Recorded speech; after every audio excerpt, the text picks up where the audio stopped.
Materi kali ini kita akan membahas tentang asuhan keperawatan pada gangguan sistem perkemian. Kasus yang pertama yang kita bahas adalah glomerulonefritis. Apa itu glomerulonefritis akut? Glomerulonefritis akut merupakan penyakit ginjal non-infeksius yang paling umum pada masa kanak-kanak. Glomerulonefritis akut mempengaruhi glomerulus dan laju filtrasi ginjal yang menyebabkan retensi natrium dan air, serta bisa terjadi hipertensi. Biasanya disebabkan oleh reaksi terhadap infeksi Streptococcus. Penyakit ini jarang memiliki efek jangka panjang pada sistem ginjal. Bagaimana masalah keperawatan itu bisa terjadi? Bagaimana prosesnya? Nah, kerusakan fungsi ginjal akibat glomerulonefritis ini terjadi bisa menyebabkan sekresi eritropoietin menurun, produksi sel darah merah menurun, oksihemoglobin, akhirnya suplai oksigen ke jaringan menurun, maka kemungkinan bisa menyebabkan gangguan perfusi jaringan. Suplai oksigen ke jaringan menurun bisa menyebabkan kelelahan atau malaise yang tentu bisa menyebabkan intoleran aktivitas.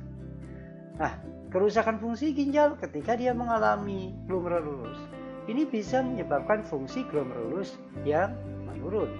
Maka GFH-nya menurun, terjadi oliguri dan uri, dan bisa menyebabkan retensi natrium dan air, bisa menyebabkan edema, akhirnya mengalami kelebihan volume cairan hipervolume, atau juga menyebabkan prelude-nya meningkat, beban jantung meningkat, jadi hipertrofi, kemudian ventrikel pada ventrikel hipertrofi pada ventrikel kiri, kemudian COP menurun dan penurunan curah jantung. Nah, terjadi kerusakan pada glomerulus ini bisa menyebabkan protein albumin dapat melewati membran glomerulus. Nah, bisa terjadilah protein urea, terjadi hipoalbuminemia, bisa terjadi proses namanya katabolisme protein dalam sel. Akhirnya urea meningkat, masuklah kulit kering, akhirnya terjadi gangguan integritas kulit. Ketika urea meningkat, bisa menyebabkan asidosis metabolis, kemudian depresi susunan saraf pusat, bisa menyebabkan disorientasi. Ketika asidosis metabolik bisa menjadi kompensasi respiratorik, hiperventilasi, bisa menyebabkan pola napas tidak efektif. Nah, ketika katabolisme protein dalam sel, terjadilah produksi asam pada asam lambung yang meningkat, terjadi nausea, kemudian vomiting, kemudian mengalami defisit nutrisi.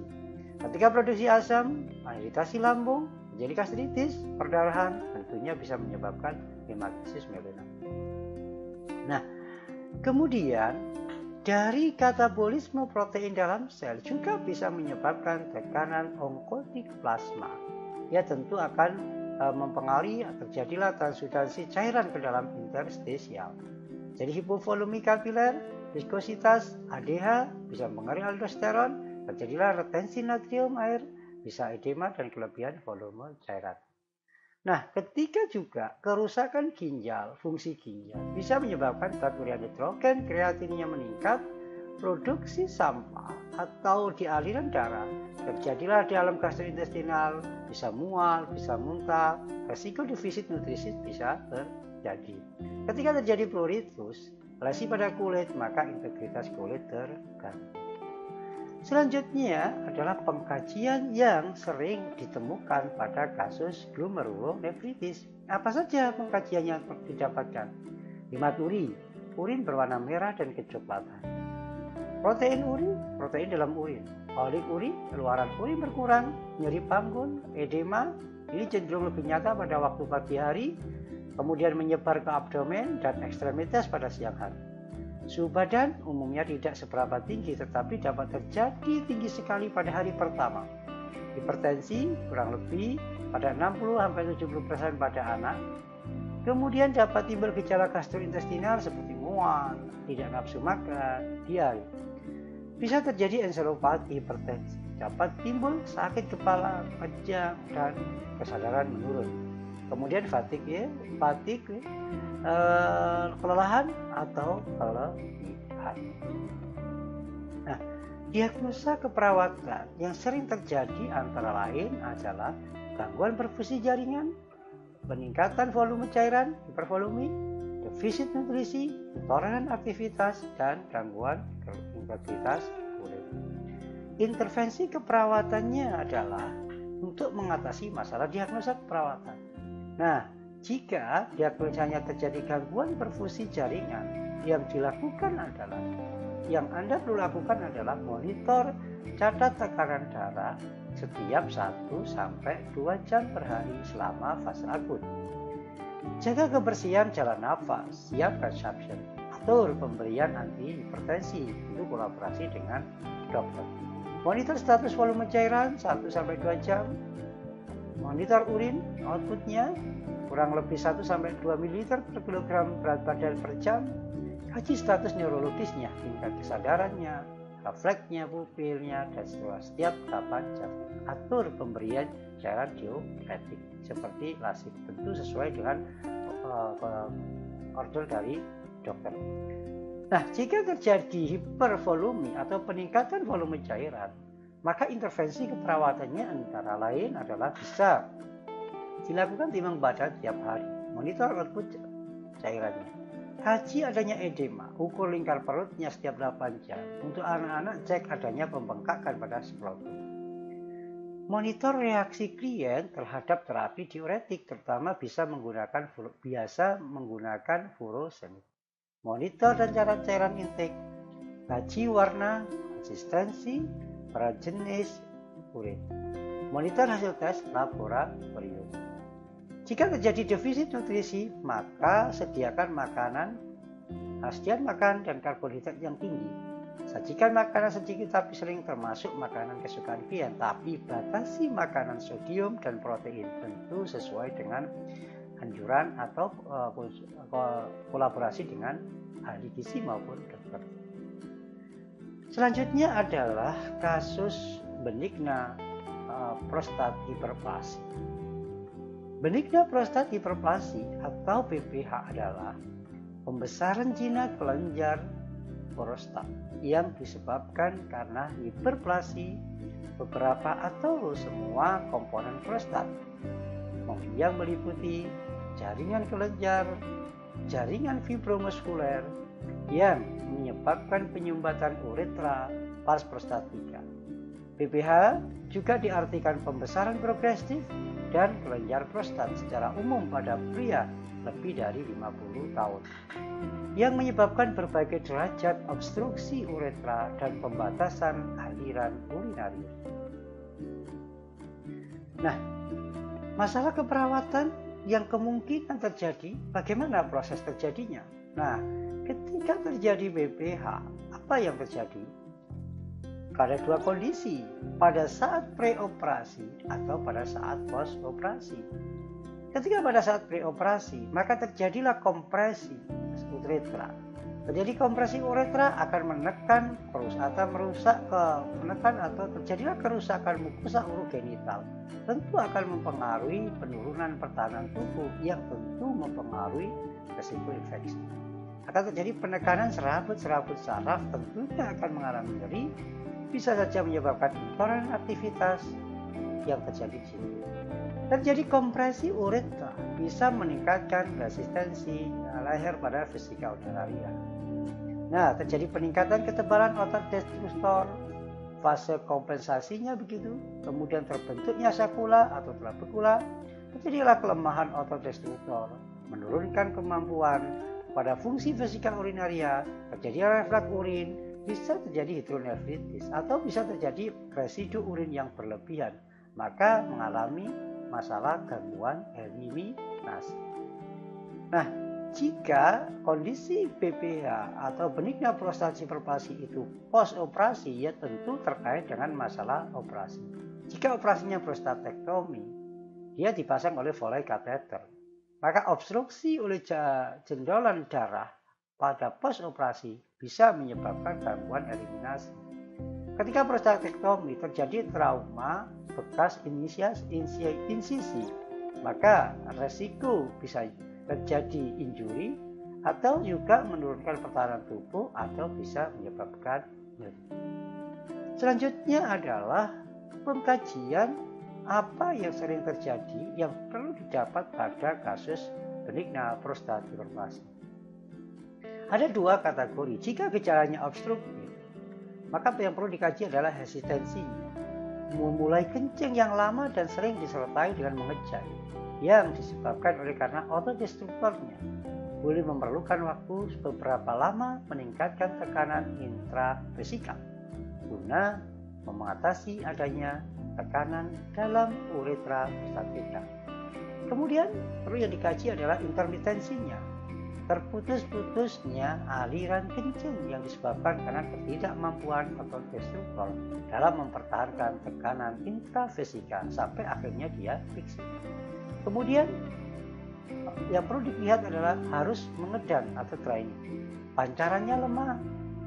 Kelemahan kekuatan dan pancaran destruktor memerlukan waktu untuk dapat melampaui tekanan di uretra. Rasa tidak puas setelah buang air kecil. Nah, jika gejala iritatifnya bisa dikaji urgensinya. Perasaan ingin buang air kecil yang sulit ditahan. Frekuensinya, pasien miksi lebih sering dari biasanya. Reputurinya, terbangun malam hari untuk miksi. Disuria, nyeri pada saat kencing. Nah, diagnosa keperawatan yang sering ditemukan pada kasus BPH ada dua kategori. Jika pasien preoperasi, maka yang sering kemungkinan adalah retensi, kemudian nyeri, kemudian resiko tinggi atau kurangnya volume cairan, ansietas, kurangnya pengetahuan. Nah, ketika pasca operasi bisa menyebabkan nyeri, bisa diagnosa resiko tentang infeksi, cedera, kemudian disfungsi seksual maupun pola hidup. Nah, intervensi keperawatan yang sering dilakukan jika terjadi retensi, maka dorong klien untuk berkemih tiap 2-4 jam bila tiba-tiba dirasakan. Observasi aliran urin, perhatikan jumlah urin dan kekuatan pancarannya, awasi dan catat waktu serta jumlah setiap kali berkemih, berikan cairan sampai 3000 ml sehari dalam toleransi jantung, berikan obat sesuai dengan indikasi seperti antispasmodik. Jika terjadi nyeri, kaji nyeri, perhatikan lokasi dan intensitas nyerinya, berikan tindakan nyeri, kenyamanan nyeri seperti sentuhan terapeutik, pengubahan posisi, pijat punggung, dan aktivitas terapeutik yang lain. Perhatikan tirabaring jika diindikasi. Pertahankan tirabaring, pertahankan potensi kateter dan sistem drainase, dan kolaborasi dalam pemberian antispasmodik. Nah, jika terjadi resiko kekurangan cairan, pantau keluaran cairan tiap jam. Perhatikan pengeluaran cairan 100-200 ml. Pantau masukan atau keluarannya cairan. Awasi tanda vital. Tingkatkan tirabaring dengan kepala lebih tinggi. Kolaborasi dalam pemeriksaan lab sesuai dengan indikasi, bisa saja HB, hematokritnya, jumlah sel darah merahnya, pemeriksaan koagulasi, jumlah trombosit.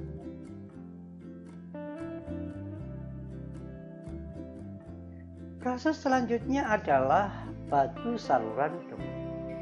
Batu saluran kemih adalah sebuah adanya batu atau kalkuli pada saluran perkemihan dalam ginjal, ureter, atau kandung kemih yang membentuk kristal kalsium oksalat, fosfat, kalsium, urat, asam urat, dan magnesium.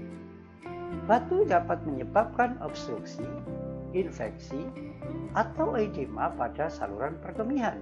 Kira-kira 75% dari semua batu adalah bentuknya kalsium. Bagaimana proses terjadinya masalah keperawatan? Jika ada batu saluran kemih, maka ada 3 hal yang perlu kita perhatikan. Pastilah terjadi obstruksi. Nah, ketika terjadi obstruksi, maka kemungkinan bisa menyebabkan hidronefritis, atopi pada ginjal, destruksi ginjal, kerusakan fungsi ginjal permanen, tentu bisa menyebabkan gagal ginjal kronik.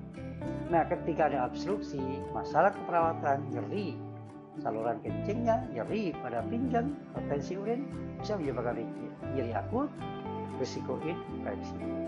Ketika terjadi obstruksi, tiba-tiba kencingnya bisa berhenti, pancarannya bisa kecil, maka mengalami gangguan eliminasi. Jika terjadi obstruksi, bisa kurang pengetahuan, prosedur pembedahan, maka bisa menyebabkan masalah kurang pengetahuan. Nah, bila batu saluran kemih itu mengalami komplikasi, maka terjadilah urosepsis, tentu menjadi kerusakan fungsi ginjal secara permanen. Jika dilakukan pembedahan, tentu masalah yang sering terjadi adalah nyeri pada luka operasi, seperti nyeri akut. Terdapat luka operasi akan berefek pada resiko infeksi. Tentu terpasang kateter bisa menyebabkan pula eliminasi terganggu.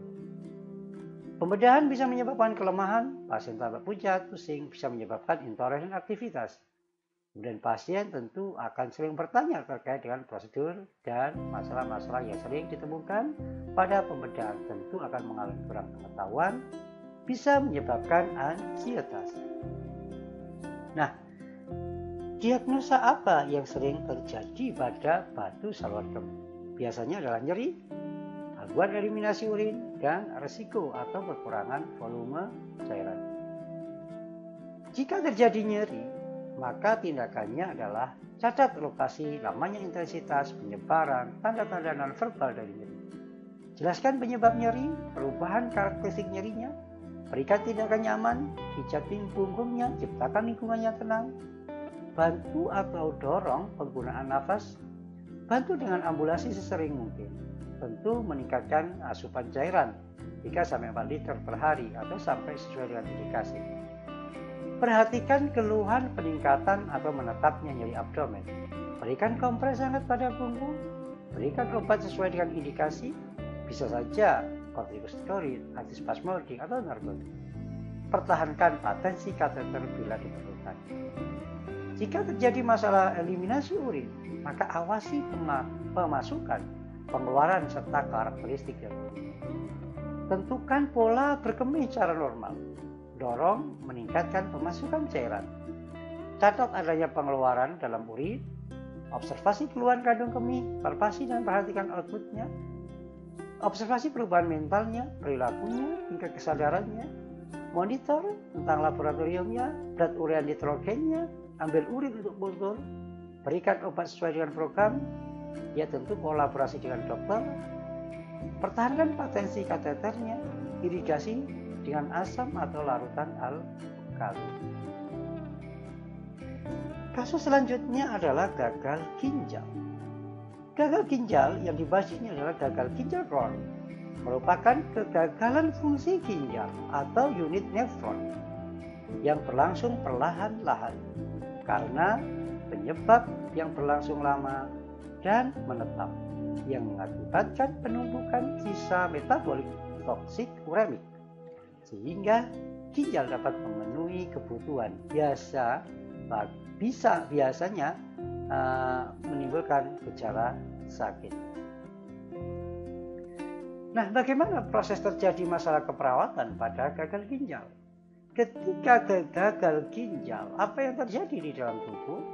Terjadilah sekresi protein terganggu, bisa menyebabkan sindrom uremik yang tentu bisa menyebabkan 3 hal. Bisa hiperfosfatemia atau pruritus, kemudian menyebabkan gangguan koagulis, kemudian bisa menyebabkan gangguan keseimbangan asam basa, produksi asam meningkat, bisa menyebabkan asidosis metabolik, bisa menyebabkan urokom tertimbul di kulit, maka perubahan warna kulit.